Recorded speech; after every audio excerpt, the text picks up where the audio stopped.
Good evening, ladies and gentlemen. My name is Vikram Singh Mehta. I'm the chairman of Brookings India, and I have the privilege on behalf of Asia Society and Brookings India to welcome you all to the release, the Mumbai release of the Brookings publication, India Transformed, 25 Years of Economic Reform. This is the first full-length publication by Brookings India, and therefore this is a particularly important event for us. At the very outset, I want to express my deepest appreciation to Asia Society. Asia Society and Brookings India, Asia Society and Brookings institution have a long-standing relationship in the US. But this is the first time that Asia Society and Brookings India have collaborated. And I can say without hesitation that were it not for the support of Asia Society, their administrative capability, their vast network in Mumbai, we would not have had this fantastic turnout for this event. So I want to express my gratitude to Asia Society and in particular to their chief executive, Bunty Chand.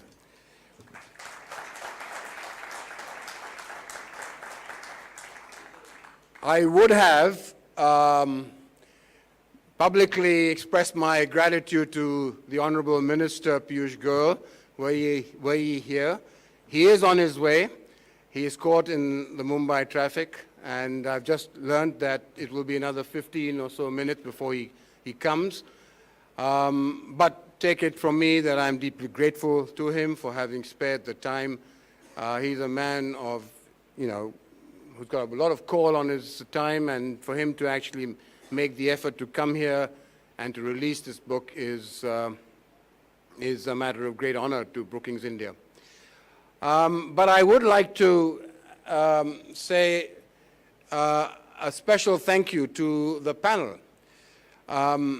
It's a rare combination to have Anand Mahendra, Chanda Kochar, and Viral Acharya, when he arrives, on the same platform. I don't need to introduce them. Anand is an icon for corporate India. Chanda is a comparable icon for the banking fraternity. And Viral, of course, is the custodian of our monetary policy. Each of them, and in particular Anand and Chanda, have been directly involved with the economic agenda of India. They have contributed singularly to the recognition that India has globally for its innovation, for its capability to deliver world-class products at, if I may say so, less than world-class prices. And it is therefore really gratifying and an honor for Brookings India to have them discuss their views on the economic agenda, past, present, and future. Thank you, Anand. Thank you, Chanda. Now, many of you have probably heard of Brookings Institution. It is the oldest think tank in the world. It celebrated its 100th anniversary last year. It is the largest think tank in the world. It has over 150 scholars worldwide, all of whom have an international reputation. And even if I say so, it is ranked by those who do rankings for think tanks as the most reputed think tank in the world. But I doubt if all of you, or even many of you, have heard of Brookings India, other than the fact that it's an affiliate or an offshoot, organic offshoot of Brookings Institution. And that is not a surprise. So Brookings India is a relatively young organization. It is effectively only 3 years old. It's an Indian company registered under the Indian Companies Act, and it is supported and funded 100% by Indians. Brookings India has a very clear mandate. Its mandate is to impact government policy by carrying out research of the highest quality on issues of relevance to the government of India. And its mandate rests on effectively three pillars: quality, independence, and impact. Now, it's not very difficult to erect the pillar of quality. We have an abundance of very clever people in this country, and I had the privilege early on of having as my colleague Shubir Gokran, who is currently our executive director in the IMF. He was the first director of research for Brookings India. When he left, I then had the good fortune of persuading Rakesh Mohan, who had several months in India before he took up his position as a professor at Yale University, to take over that job as director of research and also to help me in finding his successor. But the larger point is that I've had no difficulty in finding individuals, scholars, who are of the highest capability. And it has not been difficult for us in Brookings India to produce work that is of high quality. It has been, however, a little bit more difficult to erect the pillar of independence. And one of the reasons why it is difficult to be independent is because here perception matters as much as reality. And the perception early on, when we started, was that Brookings India was essentially an American think tank. It was an affiliate of an American think tank. It was therefore an American, had an American focus.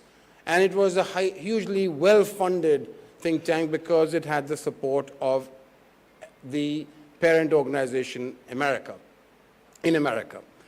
Well, one of the things that I was very clear about when I took this job was that, first, it cannot actually secure its pillar of independence if it is seen to be funded by one entity or individual.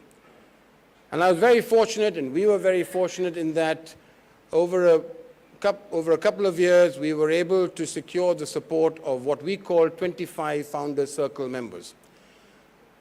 These were individuals and corporates from across India who contributed an equal sum of money to create the corpus of Brookings India. Now, I would like to name those people, but I will not for lack of time. But I will say in public here that I and Brookings Institution globally and Brookings India owe them a huge debt of gratitude, for they contributed without asking for anything in return. These individuals and corporates do not have any say in the governance of Brookings India. They do not have any say in defining the research agenda. They simply provide us advice as and when we ask them, and they contributed what was of essential significance, the initial corpus.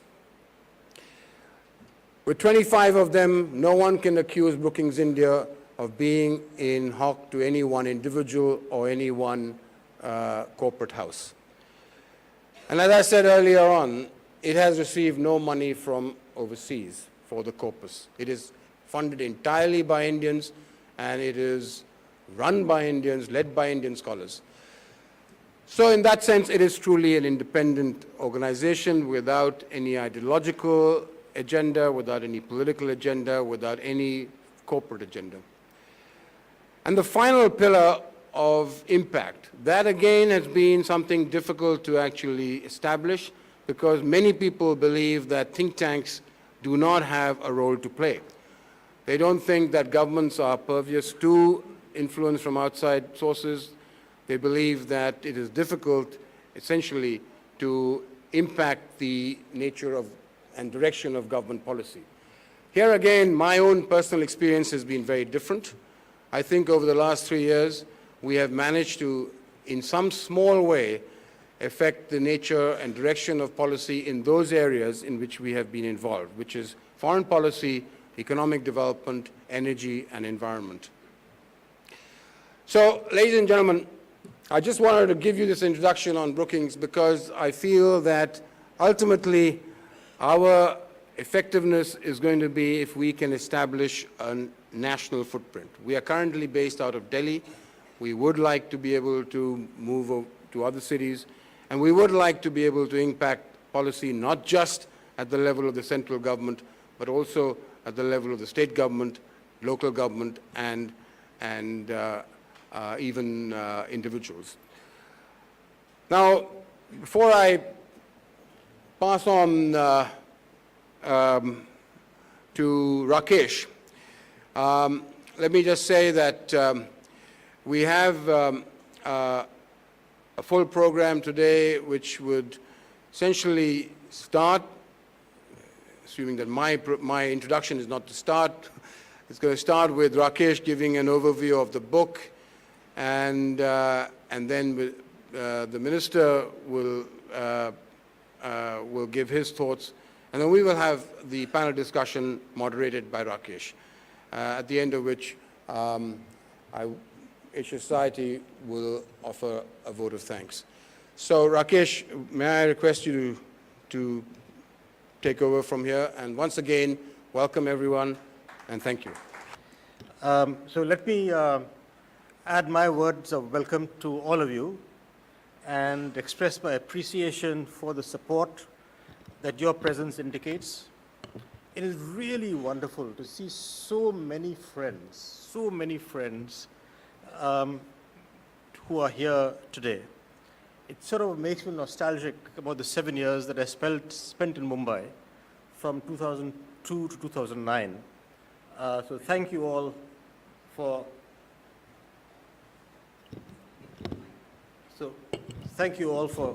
coming.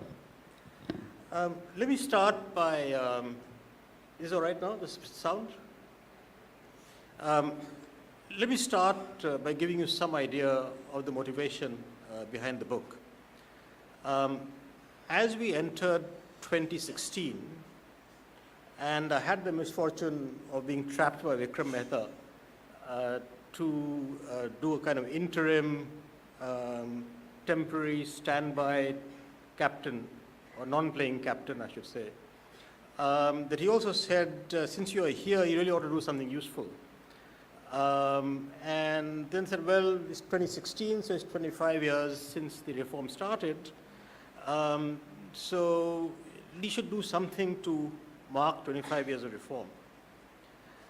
And therefore, it is a good time to reflect and chronicle the kind of change that has indeed taken place in the country as a consequence. It also occurred to me that when I thought about it, that it's now of course 26 years, so that anyone under the age of 40 or thereabouts really has no idea of the kind of transformative change that has taken place in the economic sphere in the country over this period. So I also thought that for their benefit, it is now essential to provide a broad view of what has really happened in the country over this period. What reforms were carried out, what they were intended to do, how they've affected the real overall functioning of the economy, what were our expectations in 1991, what has been achieved, what has not been achieved or overachieved, and also what we haven't even attempted to achieve. And in that category, I would say that the relative neglect of agriculture, health, and education, which is really long-standing. It's not just the last 25 years, it's really since independence, except for a brief period in the late 60s, early 70s, when we did concentrate on agriculture and we had the Green Revolution. And as it does happen that my first published paper was indeed on agriculture. But then I figured out that I had no expertise in agriculture, even though I wrote, my best paper, by the way, is that one. But then I figured out that having never lived in a rural area, I also searched family records. And amazingly, one uncle of my father's compiled some kind of a family tree, and we find no village in 300 to 400 years. So I decided that agriculture was not to be for me, but there's no reason for the country to have decided the same thing. So let me just say that the real areas missing, I'm sorry that the minister is not here yet, but I'll say the same thing when he does come, that you really need to concentrate on health, education, and agriculture. That the reform process has really succeeded in accelerating the growth rate, has really succeeded, is given by the fact that the growth rate has accelerated and that we've had almost an average of 7% over the last 25 years, which has indeed resulted in a very significant reduction in poverty. And it is a huge achievement which does need to be appreciated. I should mention here that we haven't quite achieved that 7% average for 25 years because there's only, I think, 7 countries in the world which have achieved an average of 7% plus over more than 20 years. So we haven't quite got there yet. So the documentation of this change should provide us with confidence in the power of policy reform to initiate change and to accelerate growth. And the key point in a sense is that if we could achieve this over the last 25 years, then why not a similar policy-induced acceleration over the next quarter century? This book is then intended to provide an understanding of what has happened in the past and to inspire confidence in our ability to continue such a process of change in the future. We need to convince ourselves that if, as I said just now, that if we can do what we've done the last 25 years, surely we should be able to do much better in the next 25 years. And once again, when the minister comes, I'll want to say the same thing to him again, that the job in front of his government is to ascend to 10%. If we could ascend from 5% in the 80s, 5.5% in the 80s, to 7.5% in later years, then surely his government should be able to do 10%, if at least start the process for the next 25 years. I was delighted, of course, in Delhi that it is former Prime Minister Mohan Singh who honored us with his presence to agree to release this book. And it was entirely appropriate, of course, because it was he who, as finance minister, started the reform process in 1991. He was responsible for the overall design and vision that underplay the whole reform process and that we've observed over this whole period. And I do want to repeat once again something he said in 1991 budget speech. And there's then quoting Victor Hugo. So I'm quoting Manmohan Singh, quoting Victor Hugo, which was, "No power on earth can stop an idea whose time has come." And that time had come in 1991. Our country was also lucky that we had Dr. Manmohan Singh as a finance minister at the right place at the right time, Prime Minister Narasimha Rao, and also his principal secretary, A.N. Verma, who's often not talked about, as a real trio, or who I've described in the book as a trio of self-effacing leaders who wrought this kind of change. Again, there's something very unusual. When you see any country going through as large a change that we went through in 1991, it's always some kind of very dominant personality. Here we had a trio of all self-effacing leaders who did this and who launched India's transformation. I also want to add a personal note with reference to Dr. Manmohan Singh. I first came back to India after almost more than 20 years abroad, actually, in 1980. 16 years abroad, 1980. I'm not that old, actually. So I came back in 1980 after about 16 years abroad to the Planning Commission as a consultant. Unlike now, the bureaucracy was then not exactly welcoming to even a young person coming back to work in the government. The first day that I reported to the Planning Commission, then Planning Commission, the head of administration greeted me with the words, "Why have you come?" He then said, "Is there something wrong with you?" He then said, "Is there some problem in your family?" why would anyone leave a job in the World Bank to come home to India? So that was a welcome that I received. And it was really only Dr. Manmohan Singh's encouragement. Didn't know him from Adam when I came. It was only his encouragement that encouraged me to stay for 3 years. Then I went back. And then he called me back in 1986 once he became Deputy Chair of the Planning Commission. I wanted to mention this because he has had an influence, a number of us actually, who joined the government in the middle ranks at that time and then stayed forever in some sense. So I had the privilege of working closely with him and the whole team engaged 91 process of reforms.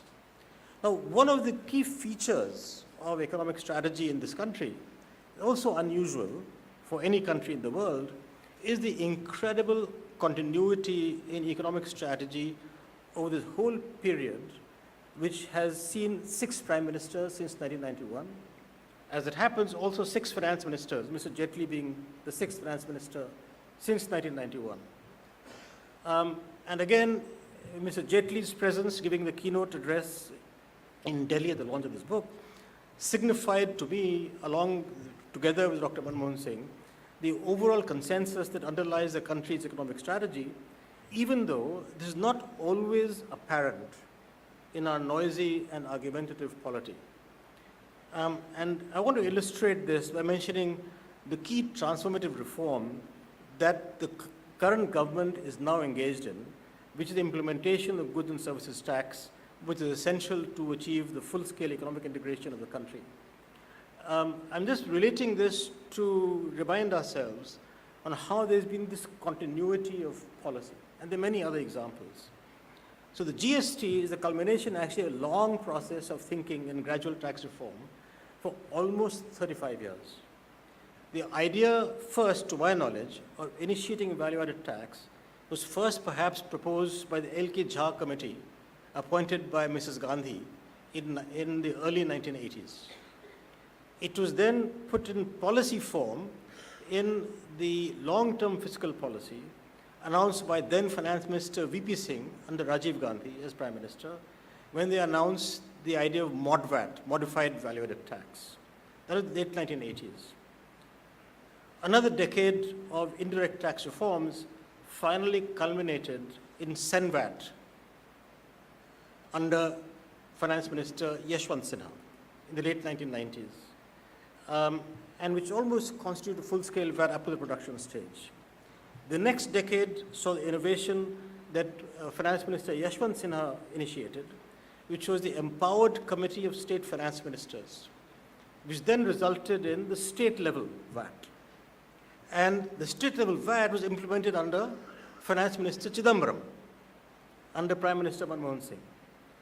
And he then started the process of the GST. That is, Finance Minister Chidambaram under Prime Minister Manmohan Singh started the process under this empowered committee of looking at the GST.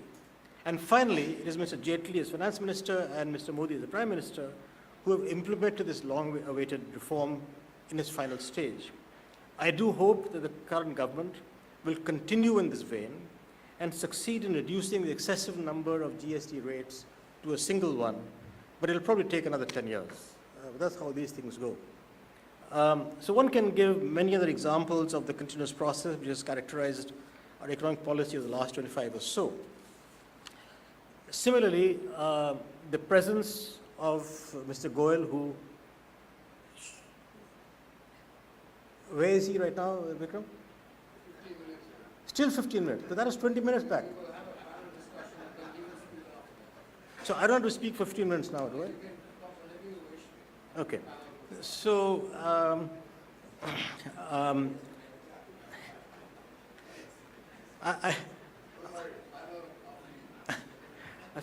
was going to say that the presence of Mr. Goyal here today also signifies the kind of continuity in this process, talking about energy policy.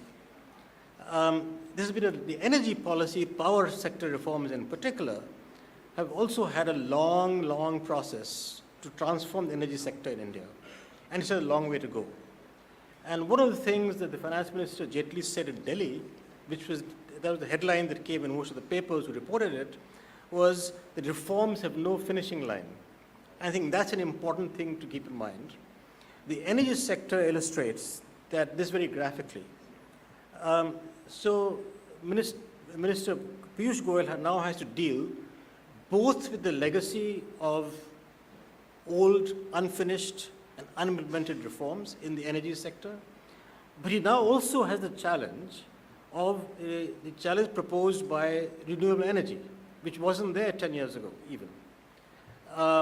And despite the promulgation of the new Electricity Act in the early 2000s and the formation of regulatory authorities, both in the center as well as in the states, the electricity tariff setting process and tariff collection is still fraught with political influence, with the consequent deleterious impact on power companies and the banks who lend to them. I mean, Mumbai, so I have to mention the banks getting into difficulty who lend to them, because Rajiv is here. You must have also made all these errors as IDFC, Rajiv, in lending.